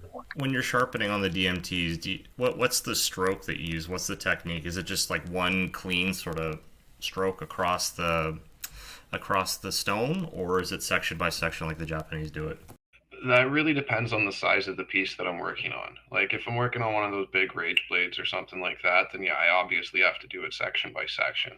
But if I'm doing something like a folding lock knife, like a pocket knife or something like that, I'll do the full length and kind of what they call a J pattern.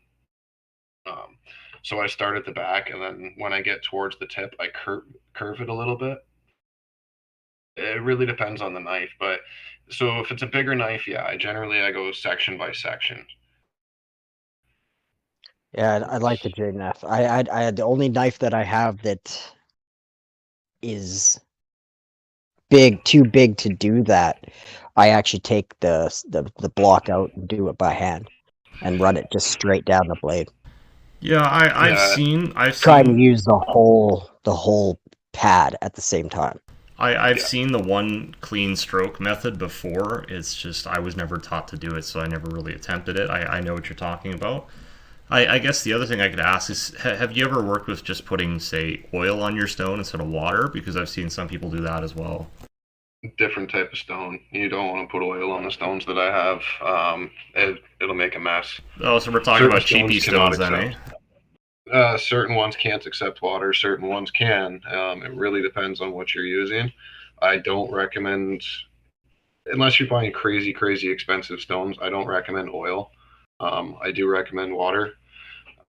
And honestly, you're going to get the same result from a cheap stone as you are from a crazy expensive one. The only difference is how long that stone lasts. Oil is also a lot more expensive than water, so yeah, it makes perfect sense. In culinary school, You don't want to just use any type of oil. in culinary school, some of the instructors had one of those triple grit stones where it was the rotation. Like he would have 3 different stones with 3 different grits, and you could rotate it. And when I saw them working with it, they were using oil. So yeah, probably a shitty stone. That makes sense. On the DMTs though, you can literally use whatever you want. And here's a little pro tip. When I'm using the DMT stone, when I'm at the very end and I'm like getting close to the point where it's finished and it's where I want to be, I'll clean it off and I'll use Windex. Windex will act as a lubricant and it'll also help it shine. You get a nicer, like a visibly nicer finish when you use Windex for your last few passes. What I like about it is the paste, because it evaporates. That paste that it leaves tends to be a little bit more polishy. Yeah. I never would have ever guessed to use Windex, but after you told me that and I tried it, it's like, yeah, there's something to it. You can see the finish. It's just a little bit nicer. Yeah, you can visibly see the difference. Yeah. Yeah, I did it just to prolong the life until I got my new sandpaper, and then I've been working on it again That's what I was doing pretty much all day, is just working on it with 2000 grit, and I'm doing it all by hand. To get it down to get the rust off, I use the actual sander, but from then on, it's all been by hand. So it's taken a lot longer, but you see it every single time. It's like, oh, it's getting nicer and nicer. Yeah, absolutely. Juicy, do you have any questions for sharpening, or did I give you some good ideas?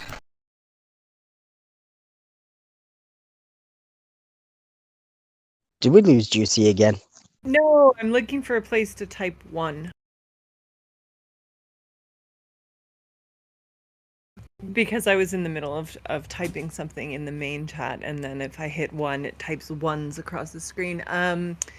No, you just gave me good ideas. Honestly, if I'm going to try to learn sharpening, John, do you think that I could use like just regular old crappy knives that are worthless, that are, nothing fancy, and like I'm still going to be able to learn how to sharpen on that?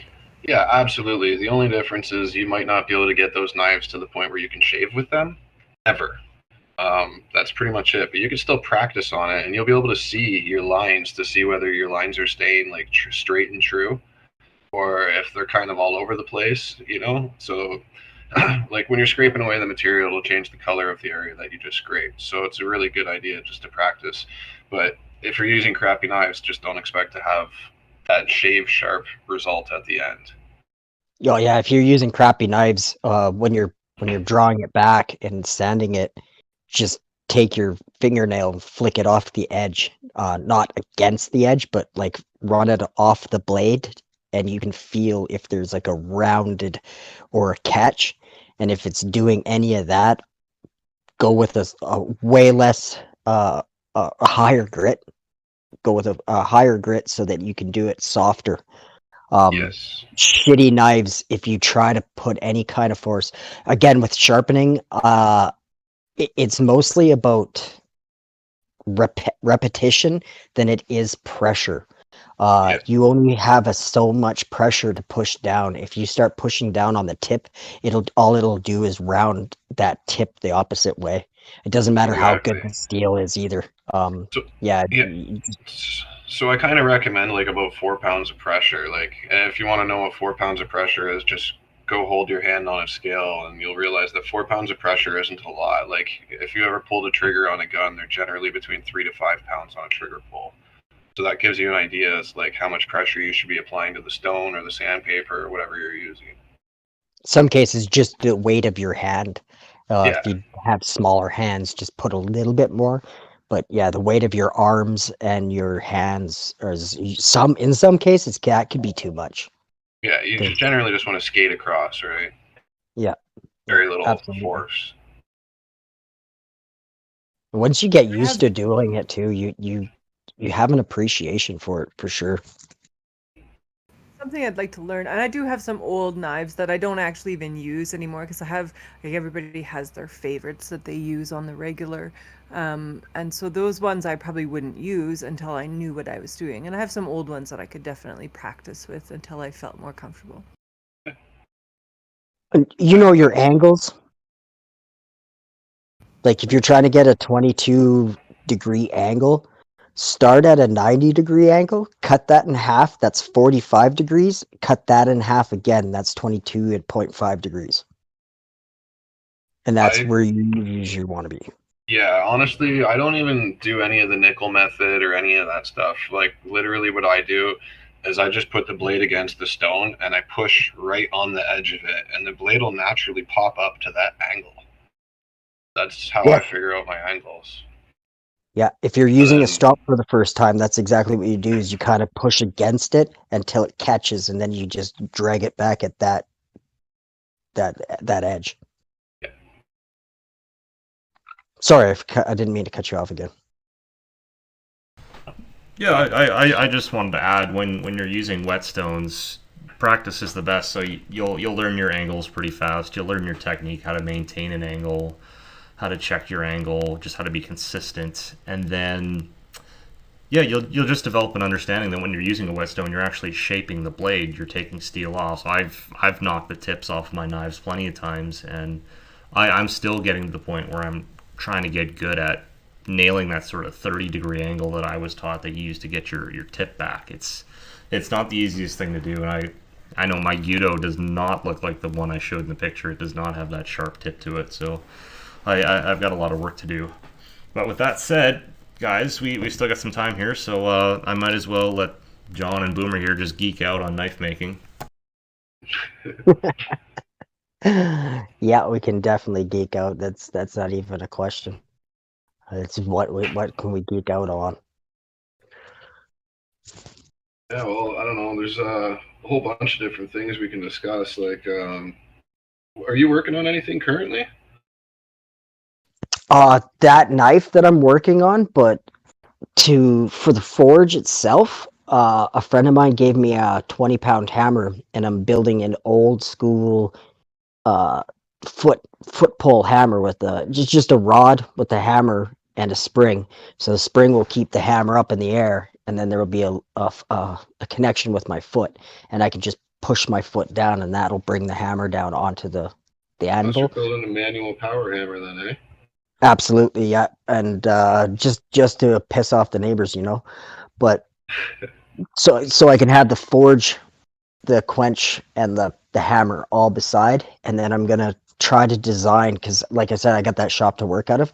I want to design different oh shit, I don't even know what they're actually called, but where the hammer strikes and you put the anvil or the striking plate.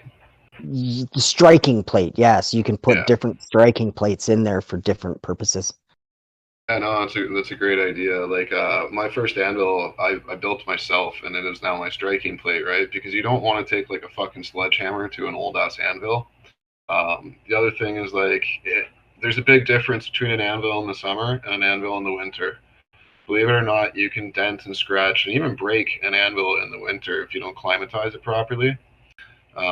So what I do is, like, whenever I start working on a knife, I'll throw a block of steel in the forge first and let that heat up and get glowing red. And then I'll just set that on top of my anvil so it absorbs the heat and it climatizes before I'll even start working on it, like on my actual knife. Yeah, right. So you warm up the anvil a bit so that way it's not taking as much abuse. But if you're trying to like forge weld or whatever, where you really got to fucking hit the shit hard, especially if it's like a big block that you're trying to forge weld, I highly recommend using a striking plate, which is basically just a huge fucking chunk of steel. I actually sit mine down on the fucking cement floor, and all my buddy hold my piece with tongs, and I'll fucking swing a full pound, like a full size sledgehammer at it. You don't ever want to do that on an anvil. No, so no. If you're going to get into it, I recommend having both, having an anvil and a striking plate. Striking plate is just for taking abuse. Yes. That's exactly why I want it to be interchangeable, so I can switch it out. And I got a chunk of railroad tie my uncle picked up for me, and that's what I'm making my anvil out of. So, yeah, even the plates that actually hold the railroad ties in place, like they kind of sit under the railroad track. Those plates work really fucking well too, and they already have a couple of cool little fucking angles on them, so you can use those angles to like profile blades and things like that. And it's already pre-done for you. That would be awesome. Yeah. I see a lot of blacksmiths using those, and if I had access to one, I'd probably be using one too. So, it's a good idea to have people that. At CN, I'm gonna see if I can get my hands on one. Yeah, because it's constantly tearing up the track here. We have an outpost right in our town, so there's all sorts of shit. But whether or not you can get your fucking hands on it, that's a whole other thing. Yeah, and if anybody does want to get into like forging knives and stuff, I recommend starting with something like a railroad spike. The only reason for that is because it's cheap. You can get them really cheap, and the type of metal that it is, it moves fairly well. It's not a crazy high carbon or anything like that, but you could get into it without spending a bunch of money on top of the line steels and shit like that. Because like honestly, when you first start, expect to fuck up your first 3 or 4 things you do. So that's kind of why I like railroad spikes. You can get like a fucking box of 6 of them or something off Amazon, or just walk down an old train track and fucking find them. Yeah, I was just gonna say, I just walked down the train track and fucking find a few. That's what I did for my first 6 knives. They were all railroad spikes, and it's a good thing I started with that because the first 4 are in the garbage now. So, just expect to screw up a couple times. And the other thing is that steel can take a fair amount of abuse. Like, I've twisted the handles, and I did one where it was 2 complete twists all the way around, and it held up. It didn't snap. It didn't crack. It didn't, so it's a great place to just start at. And like I said, you don't even need a forge. You could do this in a fucking fire pit if you live out in the county. Just bury it in the coals and keep an eye on it. And as long as you get the temperatures up, you can make a knife with literally no tools other than a fucking hammer. Yeah, that's what I'm going to be using until I can get that other forge going. And what did you call that stuff again? The inside part? Because this one has a type of fire cement, but it cracked out and just dried up. Okay, well, you can actually you can resurface that and fix it if you want. I'm actually redoing my forge this weekend. I have to chisel out all that old cement and put new stuff in. But I can show you that. Or what you can do is you can just chisel out all that old shit and you can put in this stuff called kale wool. It's white and it looks like basically woven cotton, but it's actually glass strings essentially. But when you are using that, just make sure you have proper fucking respiratory because it is horrible to fucking breathe when you're cutting it. I could only imagine it'd be like fucking inhaling glass. Yeah, it's worse than working with insulation by far. And make sure you have long fucking gloves on because same reasons it's worse than insulation. It'll make you itchy as a motherfucker. Well, that's a good fucking tip because I can't stand that shit. If you do get any on you, you don't use warm water to wash it. Use cold water to wash it because warm water opens your pores and it gets the shit to stick in there even worse. Yeah, and you should never go against your hairs as well. You should always go lightly with a cloth, gentle. Yeah. I can imagine that stuff is no different than insulation, but if you get real bad insulation burn, use a soft, cold cloth, and yeah. Yeah, it's very similar. Fuck, does it ever get irritating? So, like, I'm not going to go through all the details on this online, but if you want, you can talk to me offline, Boomer, and I can give you a recipe where you can actually make your own paste that'll dry into a fire cement. It's mainly silica sand is the main thing you need, but you can get that dirt cheap. That's like the shit that comes in your shoes when you buy them, those little packets. Yep. Yeah, so you can get large orders of that. And then I can give you a recipe and some instructions, but it's a little complicated, so we'll do that offline. Have you ever used perlite as well?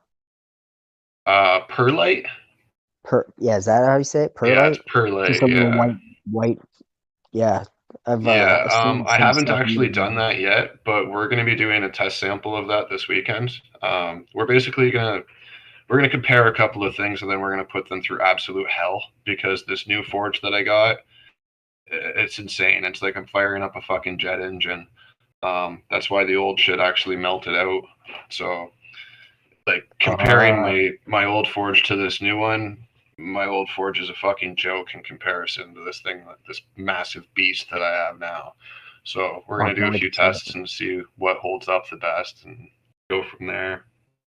Because, yeah, your one that you were using in your video, that's kind of what I've got going on, but all the inside is all broken and chipped away. Yeah. All it is an old air compressor tank. That's all. Yep. And I was like, I just watched a video on the same fucking thing, but what is the cement that they're using that's not breaking? Because this only lasted, I think Zach said it lasted four runs, and then it just started crumbling. Yeah, you can get a refractory cement, which is what they use in like fireplaces. You can get refractory cement at places like Home Depot and stuff like that. But the bitch about that is you have to have your entire forge in a warm area, and you have to put it on like a 1/4 inch, come back the next day, put another 1/4 inch, come back the next day, over and over and over until you build it up to like 2 inches thick. Oh, that doesn't sound very good at all. No, but it will last fire that way. Cement, you put a bucket in the middle and then support it, and then pour all your cement around there, and then cut your bucket out afterwards.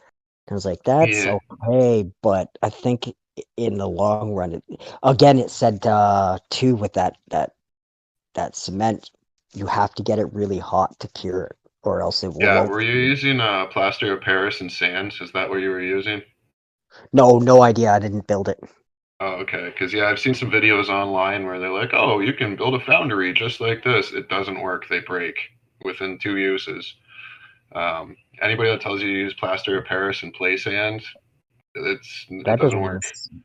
Yeah, this is it's just one mixture bag, and it's right on the bag that he showed me. Because I was hoping to get, if it's still any good, I was hoping to get that and maybe try a different concoction. But if you've got a recipe you know works, I'd rather just do that than fuck around figuring shit out. Yeah, and take a couple pictures of what you got, send them to me, and then I can give you like a better idea as to what would be more ideal for the system that you have. You know, it's Okay, not really cool. like a one size fits all for this. You know, just like No, the kale wool, I'm perfectly cool with using kale wool in the forge that you've seen in my videos. I would not be using kale wool in my new one. I don't think it would hold up as well or last as long. But, it's but still there's like a glass, so it's major still gonna melt difference. at a Yeah, certain point. Yeah, and that's exactly where this stuff comes in. I guess that perlite, it helps retain the heat to where it's supposed to be and won't let it go out of the, like, it doesn't expand all the way to the outside. yeah. So I was like watching a couple videos, and the guy was like, he's got it full going and he can go up to the side and touch it. And I'm like, oh well, that's not at all what was happening to this other forge. Like, it was getting so fucking hot that you couldn't go Yeah. around it. It was burning your legs just from being near it. Yeah, perlite's actually used for gardening. That's where you get it in bulk, anyway. Um, Is it yeah, so seriously? Yeah, because you yeah, just buy a big it's for bag of it. gardening. It's light as So shit. like, so for anybody that wants to grow, well, we can say it now, weed. If you want to grow weed, you mix vermiculite and perlite with peat moss, and that's your 3-in-1 mixture that they recommend. But when you go and buy the bags of 3-in-1 mixture, you're paying for them to just mix it together. So it's actually cheaper to go buy the vermiculite, the perlite, and fucking You mixed it all yourself. yeah, you mix it yourself. So you just buy it in separate moss. That's what I was looking for. But yeah, Yeah, because that shit's expensive, and you buy a bundle, it's not cheap. yes. And if you But buy all also three perlite is separately, you make a lot, get more out of it. yes, perlite is another one of those that you want to be wearing respiratory when working with, though. Yeah, It's I'd like imagine a lot of that shit is. yeah, so like I'm not exactly positive on this, but from what I've been told is that perlite is actually lava rock. So it's like the rock that burns turns to this light white colored ash looking fucking thing. And that's what they call perlite. So that's actually its origin. But when you break it down, it's kind of like glass dust, right? When you open the bag and you see that white cloud, it's like glass dust. You don't want to breathe that shit in. No, all that fine, yeah, that aerosol. Yeah. Any of that shit with that, like the cement and stuff, those, it can solidify in your lungs. And Yeah. most cement has calcium inside, so it scars your lungs as well as dry on your. It's bad shit. Yeah. It's fucking. You want respiratory illnesses? Exactly. Yeah. And it doesn't take long, man. It really doesn't take long. So yeah, I'm cautious. Like I wear a mask when I'm doing anything like that. When I'm grinding knives, I wear a mask. When I'm working with fucking any of that refractory stuff, I wear a mask.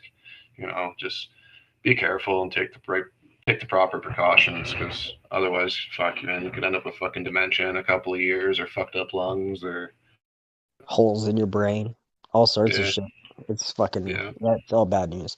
Even when you're grinding metals and stuff, you should be, at the very least, have a dust mask. But I think yeah, a proper for sure. respiratory for all that shit is, it just, yeah, and change your filters out.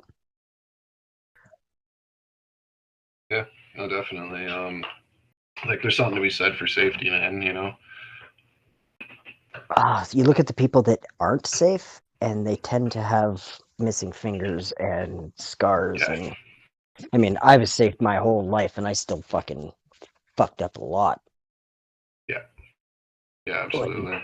pushing your limits to certain things. But I mean, I was working on a construction site redoing the outside. It was leaky condos in Vancouver, and I was cutting along, taking off the old stucco, well, at the end of the job, we had to move all the scaffolding. Yep. So we were taking all the scaffolding down, and it was at the end of the day, and the windstorm blew up.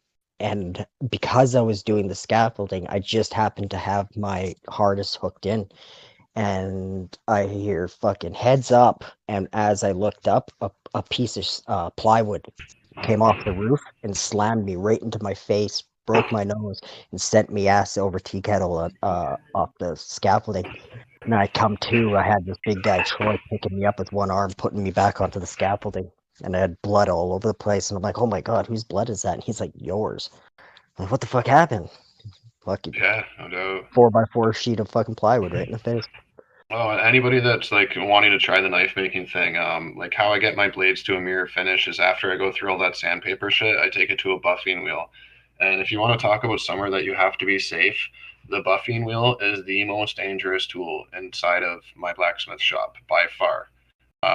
You're more likely to hurt yourself on a buffing wheel than you will with the forge or fucking power hammers or presses or any of that shit. Buffing wheel can rip the blade out of your hand and send it fucking flying into your foot or into your stomach. It's moving insanely quick, and you got to be careful not to apply too much pressure to it. And you want to make sure you always have your hand away from the blade, not under the blade. Stand back a foot, like put your arms out towards the buffing wheel, because almost every single blacksmith I know that has hurt themselves in the forge, it was on the buffing wheel. Yep. Like, it's just a polishing wheel, but I'm telling you, fucking have respect for that thing. That polishing wheel that I was telling you about, Yeah. It has dual rotation, just to make sure that the knife is never coming at you. Yeah. Much fucking better, but at the same time, you catch it, that fucking thing is taking you for a ride. Yeah, you generally want it spinning towards you, so that way if it does catch, it'll fire it at your feet, because it's a lot better to have a knife stuck in your foot than a knife stuck in your throat. So that's kind of what I recommend. Some people I've seen them, they turn it around and make the on switch where they have to reach over to do it, but that is just fucking stupid. I do not recommend that. Your on switch should be right next to you. I don't give a fuck what you're using, especially like lathes or anything that's spinning. Yeah, bad shit happens. Yeah. Well, that's pretty much all I got about this. So. Yeah, same here. Well, you guys geeked out. There's just one question remaining, and I have to ask it. John, what's the explanation for the head on the plaque, bud? Okay, so I'm just a weird fucking dude, I guess, but I thought it would be a fucking cool family tradition, right? Yeah, like, you can get your fucking cat or your dog stuffed. Why the fuck is it that when I die, I'm not legally allowed to get my head fucking stuffed and put on a plaque? You know, it's fine for them to fucking cut my dick off and sew it onto somebody else or take my lungs off or whatever, you know, but why can't I decide what happens to my head when I die? I would like to be able to pass that on to my children. I know that sounds fucked up. I don't care if he keeps it in a box or not. But I just think it'd be fucking cool, right? Fucking Viking style. You think about all the other crazy shit they do with dead bodies, but it's like, okay, so you could donate it to science or whatever, but I can't have my head on a fucking plaque. Like, don't you think it would be cool if, like, down the road they're like, hey, I wonder what Grandpa looked like? Well, here, let me take him out of the box and show you. You should have your kid use it as a Halloween prop. I thought it would be awesome. Like, I want to go take him out hunting and shit, bag a couple animals, get them stuffed, put them on the walls or whatever, so that way later on in life you can fucking walk down the hall with a fucking date or whatever and be like, oh, that's the turkey I shot. There's the deer that I shot. That's my dad. You know? You shoot him too? It would be a good conversation piece, but it's technically illegal to own human body parts. It's quite a few years ago, somebody fucking did themselves into a table. And their fucking family has them in their coffee table. It's like, that's fucking weird, man. But you're completely mummified because of the epoxy, or the resin that they use. It's like a man's version of a shit test. I do this with vegan and vegetarian girls. Will say, hey, I have a meat cleaver and 2 bone saws hanging from my wall. What do you think? Yeah. You're just taking a date home. Yeah, that's down on the wall. What do you think? Yeah. I think it'd be cool. I think it'd be even cooler if they gave me some of those fucking 3D eyes that make it look like I'm following you. I think that'd be pretty sweet. Yeah, just have someone make a Halloween costume like one of those headless characters, and they're just carrying your head around.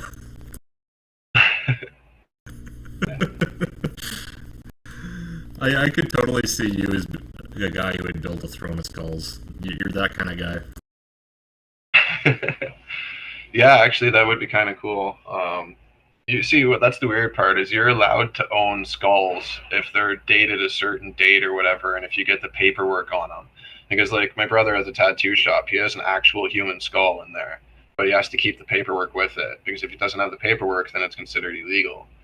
But apparently the rule is you're not allowed to have, like, flesh on it or muscle or anything like that. You're allowed the bone, and that is it. But, man, with all the stupid shit they're doing today, I should be able to fight that in court. I don't even think it'd be a hard court case to win. Just fucking... I would say it exactly like I just said it to you. You guys could fucking cut my body parts off and sew them onto other people and shit like that. You could fucking cut the dick off a 12-year-old kid and sew it onto a 13-year-old girl. Why the fuck can't I have my head on a plaque? What you're talking about is way more fucked up than what I'm talking about. Exactly. And yeah, if you could fight that in court before you die to make sure that that's set, that'd be awesome. But yeah, I want to put it in my will, but I have to beat it in court first. You to this day, if you phone the Coast Guard, they can take your body out to sea and do an old body to sea, but you have to like set it all up and shit. I don't know if we can do that in Canada, but I know the U.S. Coast Guard will take your body out to sea and do a big thing for you. Yeah. Probably cost a fucking fortune though. Well, they do all kinds of weird shit. Have you ever seen where they put the dead body inside of a tree and the tree grows around it and the body becomes like the root system? Yeah, they do that. That's a legit thing. Yeah, there's a carton and it has the seed in there, and yeah. Yeah, like there's all kinds of shit. If you pay enough money, you can get your body sent out into space, you know? What I think would be cool if they don't allow me to do the head thing. I've never been a fan of the idea of burning, and I've never been a fan of the idea of being buried. I think it'd be cool if they just took me out to open waters where there is no fucking laws and just detonate me. I think that'd be fucking pretty sweet. Fucking boom! Yeah. Just fucking strap me to 100 pounds of tannerite and you could really spread me across the ocean. Fuck, did you ever see that when they did that blow up of the whale? And they thought they'd blow up the whale and let the nature clean it up. And they had fucking chunks of like 200-pound blubber fucking falling. Nobody got fucking hurt, surprisingly, but fuck, it's like they blew it up and then fucking a few seconds later, everybody's getting fucking covered in guts and fucking like, it didn't work at all. Yeah, that's pretty cool. Well, guys, so that's my logic. Well, guys, it's been fun and it's getting a little bit of a macabre at this point, but thanks for coming, and we'll have to do something again another time. Yeah, maybe we can start showing off knife collections. Yeah. And tool collections. I like tools. Yeah, fuck. I could do that for a few hours. Fuck.